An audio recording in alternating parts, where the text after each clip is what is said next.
Hiring managers of Reddit, what was something on someone's CV or resume that made you either immediately want to hire them or immediately reject them? I had a resume from a potential interview candidate that listed his reason for leaving his last job as, "I found a body." No further explanation. You bet your sweet patty I called him in for an interview. As a strategy to get an interview, it worked.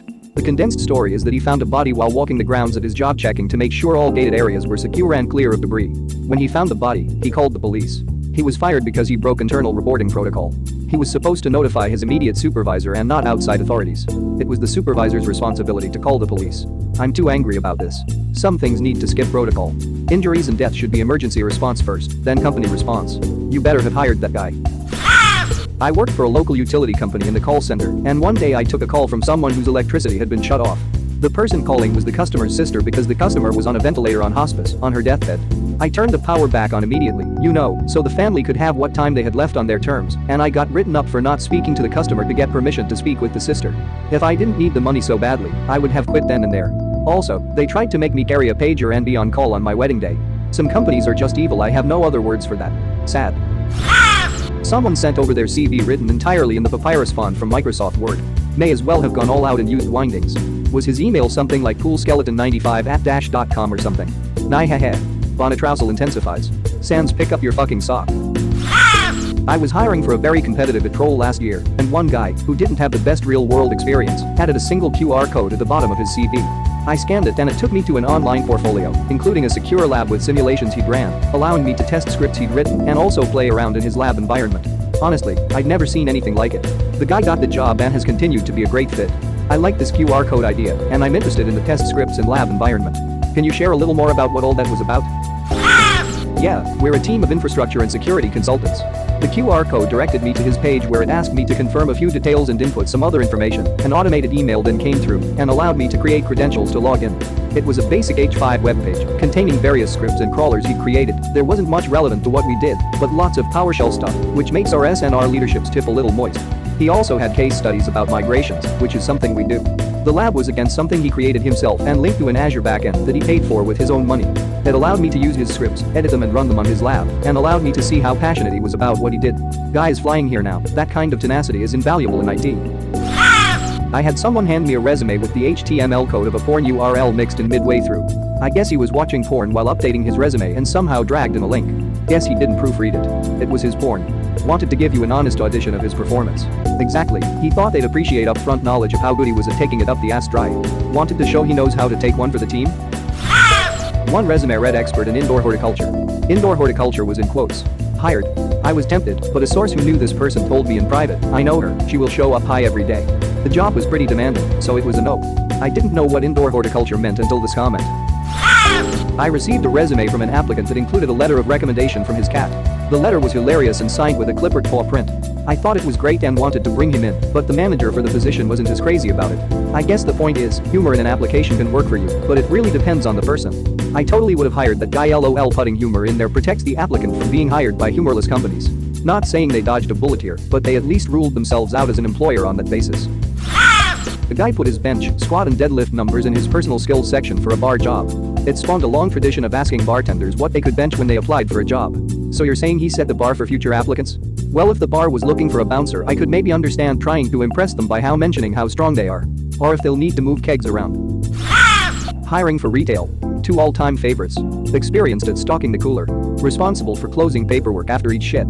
Doing the paperwork after each shit is kind of important. You certainly don't want to walk around covered in that stuff, least of all on your hands. It didn't register that it should have been stocking the food cooler, and I thought the guy was trying to say he spent a lot of time creepily hanging around the water cooler in an office. Hiring a software engineer. Among his impressive list of skills were Notepad and WordPad. I mean, gotta get through the fucking keyword scanner. I left Microsoft Office Suite off my resume until an HR lady was like, we really need someone with PowerPoint and Excel experience. I had Python, C++, multiple CAD and FEA software packages, among other things listed on my resume. Yeah, I can do spreadsheets and slideshows. I can. But I don't want to. I have several CVs that will never make the cut.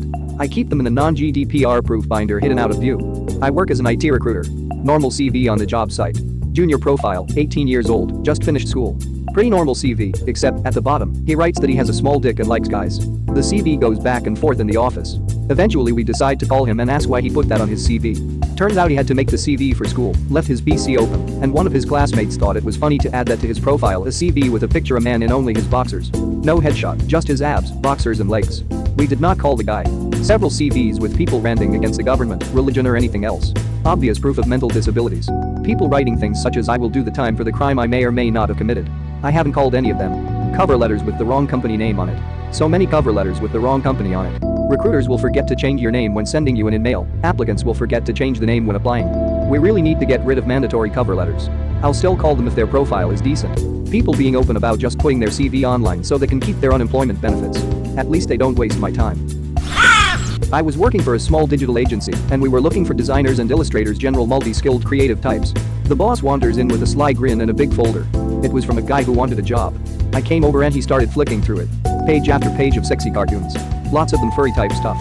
Boob, butts, lips, figures intertwined, lots of detailed musculature. So I was like, well, it's quite good for what it is, but what else is there? Is there another section? Nope. Nothing else. Just a folder completely full of semi-pornographic cartoon people and sexy anthropomorphized animals. Edit. He was not hired.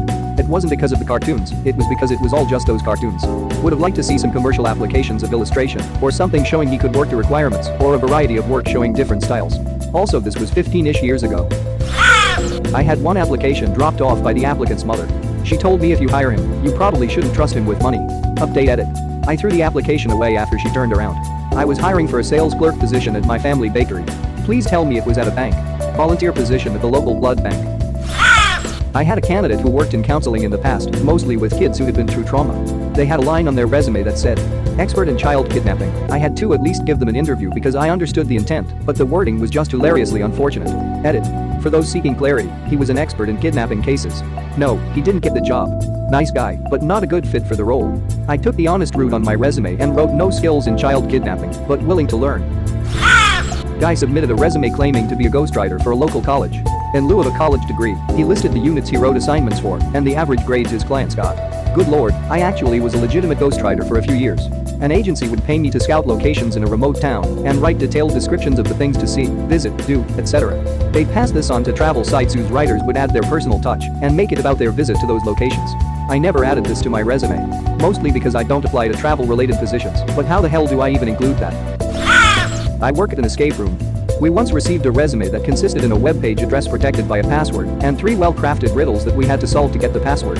We spent an hour doing it with 2 colleagues, and it included decrypting a code from a specific frame of Zodiac by David Fincher. It was simply amazing. Sadly, we weren't hiring at the time, and she had found another job. We started hiring again. Edit. David Fincher, not Lynch. My bad. Edit 2. Since I'm receiving a lot of answers including pieces of advice on what we should have done, here's some important precisions. No, we couldn't have hired her on the whim. You can't create work from nothing in escape rooms. We have 6 rooms, we need 1 game master per room when it's running, that's all. Our building is full, we can't add other rooms, so we don't need to hire until someone leaves. No, we won't fire someone to hire that person. First, because we are living in a civilized country that doesn't allow people to get fired without any reason. Second, because firing someone that way isn't how you keep people motivated and invested, and our boss knows that. The fact that she knew how to create riddles doesn't mean she would have made a great hire anyway. We're already 13, and we all know how to make riddles, that's part of the job. We also all have other skills that contribute to that job. What made her application special is the way she made it, reflecting her motivation, not her skills per se. No, we shouldn't have hired her to design a room. First, because we didn't have any room to design, our building was full, and it was more than a year until we needed to create a room. Second, because we already have designers, remember, we're 13, plus the bosses, and we all have the skills she had. Third, because designing a room is a 3 to 4 weeks jobs, not a full-time one. Fourth, because it requires other skills than simply creating riddles, and neither you and I know if she had them. Fifth, because you simply doesn't hire a newbie to design your next $20,000, $30,000 room that will be 1/6 of your company revenue for the next 3 to 6 years. That's absolutely nonsensical. To the people saying we're idiots for not having hired her, you know nothing. We used to do this, we would reject on a faux pas. Then we realized we were chewing through good candidates who didn't have the money to use a professional writing service. If we are hiring for a developmental role, someone we expect needs to grow, then we shouldn't hold them to the standard we would expect after they have developed. We decided to start picking resumes for experience we think we want and ignore minor mistakes or odd formatting choices. We have even re-interviewed people who we think just had an off day. Now, we have to do this because qualified candidates for our positions are fairly rare, so we have to be a little more flexible. Honestly, this is such a refreshing thing to read. The inane, meaningless shit that people seem to pass over resumes for in this thread is astounding to me. 20 years relevant experience, but there's one typo in this bullet point, instant rejection. That kind of thing just seems so elitist and counterproductive. Had a resume come in from a guy we fired about 2 years previously. Had a gap in his employment where the time was he had been with us, so not even like he didn't realize. The confidence to apply for a job you've been fired from. Man, that's something. I had a headhunter submit my resume to a place that I had quit a year earlier. My old boss called me and asked, "You're not dumb enough to consider coming back here, are you?" It was 14 pages. ETA finance position with 5 to 10 years experience. There's only so many different ways you can describe finance responsibilities, and summarizing is a skill. Dude never pitched for the interview. Why you should hire me for the junior IT analyst role. Chapter 1. From humble beginnings. I was born at a young age. My village was raided by soldiers. I got my first IT job because I put in additional skills modifying Fallout 3 using Jet. I just loaded custom packs and got them to work, and they gave me the job miraculously even though I was underqualified. Many of us who are in IT are also gamers. And IT is one of those jobs. As long as you won't be running the place, it's easy to learn on the go. There's more than enough of the simple stuff going on to go around usually, and as long as you at least try, you normally will pick it up fairly quickly. Was looking for a casual salesperson. This 18-year-old put a selfie of her which was taken in a car showing a lot of cleavage. Not what I was looking for. I guess she was hoping I was a middle-aged single man. I thought it was a no-no to put photos on resumes unless you're applying for a modeling or acting job. Depends very much on the country. In many European countries it's pretty standard. Of course, it's normally a profile shot of you in business attire looking serious, not a selfie with a flirty look and a low-cut top. That's going to get your CV thrown out in most places. I have incredible attention to detail. I said that once, in the email body. Proceeded to forget to attach the CV.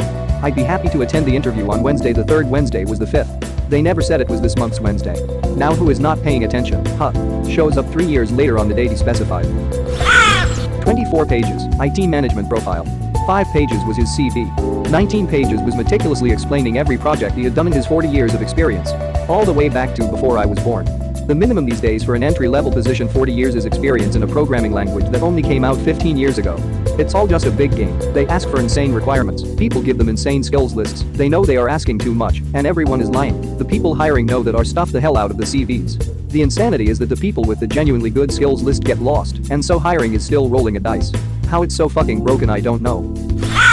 I applied with this cover letter and the subject line copywriter. Will work for beer to a job that I was underqualified for.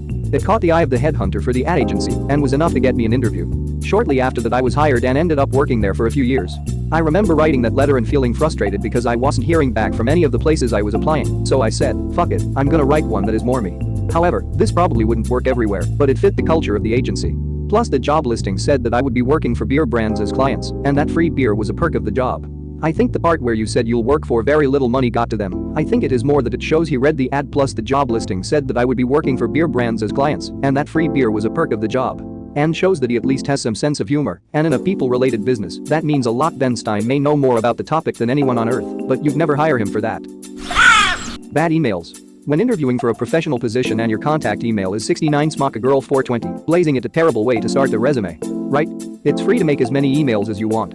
Just spend the 3 minutes to make a second email that's firstname.lastname@domain.com for your work purposes. Edit. Fixing the email in case our overlords get upset. Edit 2. Jesus Christ, people, I get it that with 7 billion of us we have to share names. Enough. Get creative. Firstname.lastname hashtag or FM last name hashtag. I don't care. My point is just not to use bongdaripper69. Use something professional. I had a funny typo on a resume I once reviewed. The tread. Assassinated the lead florist on site. Obviously it was meant to say assisted. Obviously. R.I.P. florist. But at least there's flowers for the funeral. How could there be flowers if the florist is dead? Not a hiring manager, but for years I was applying for jobs with a high school qualification for art and design, listed as art and design. Got 2 jobs in that time and countless rejections. My boss would hire you in an instant if he got that CV. You guys hiring? I too am interested, LOL. Every referee has a sentence or two about how we shouldn't call them because they parted on bad terms or it had been a while. Some applicants listed referees who, when called, barely remembered working with the person. I'm surprised he has me listed as a reference since he tried to sue me earlier this year. True story, we had a guy that got fired for roughly a dozen sexual harassment complaints who later messaged people threatening to sue them for getting him fired, then later after that messaged people asking them to be a reference. Recruiter here. I have a few. Resume hire me LOL video interview with another candidate. She was in a hospital bed and just gave birth to her son prior to her interview. Hired. Another video interview. The guy was chugging a tall boy Coors Lights. Edit. Just to add little to the second story, she was looking for additional income for her move. It was a part-time, temporary job with very easy work. She was a very bubbly person. You know she can deliver. She'll put in the necessary labor. Once I received a resume that had raid leader for World of Warcraft and top build of a server. This was about 9 years ago. The other hiring managers laughed their asses off and said this guy is a joke, and they all dismissed him. Me, I asked the guy to come in for an interview, and he did pretty well, and I hired him. The reason I brought the guy in for interview was because I'm an avid World of Warcraft player at that time, and I know the shit raid leaders go through. Trying to get a large number of people together, coordinate resources and rewards, getting guides together and telling people to up their healing DPS and not stand and fire. All done virtually via event and forum postings, meaning you never met these guild members in person. You need some great leadership skills and project management. Also at that time I was dealing with a lot of people offsite, so I thought this guy would be a good fit. 9 years later, I've left the company. The World of Warcraft guy I hired turned out to be great, especially in the last 9 years when corporations decide that working from home, virtual meetings, is the way to go to cut cost.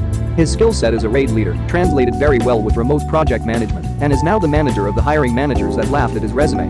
This was at a Fortune 500 financial company TLDR. If you stand in the fire, I'm not healing your ass.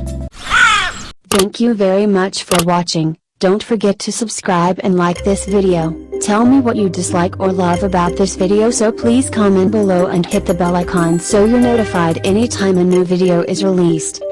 This is a WeCrow Media production.